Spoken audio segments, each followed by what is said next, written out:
សួស្តីបងប្អូនអ្នកខ្លះចង់បានសក់ស្អាតបែបនេះថ្ងៃនេះបងអូនមានផលិតផលសាប៊ូកក់សក់ KTT គឺជាផលិតផលរបស់ប្រទេសអ៊ីតាលីសម្រាប់បងស្រីគឺជាអតិថិជនប្រើប្រាស់ផ្ទាល់ប្រចាំថ្ងៃសាប៊ូកក់សក់នេះមានគុណប្រយោជន៍ដូចជាជួយឲ្យសក់មានទម្ងន់កាត់បន្ថយការបែកចុង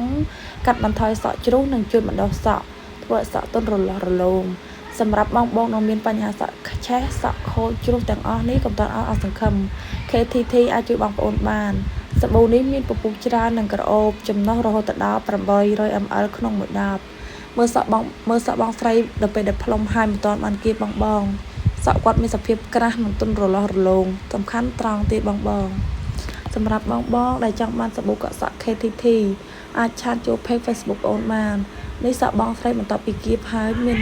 ទន់រលាស់រលោងសំខាន់អត់ឆេះទេបងគាត់អាសាអាគៀបតែសក់គាត់នៅតែទន់រលាស់រលោងមានបែកចុងសាប៊ូកក់សក់ KTT គឺជាជម្រើសល្អរបស់បងប្អូនដែលមានបញ្ហាសក់ខូចឆេះកុំភ្លេចណាសាប៊ូកក់សក់ KTT គឺជាផលិតផលរបស់ប្រទេសអ៊ីតាលីសុទ្ធ 100% បងចង់បានអាចទាក់ទងមកបាន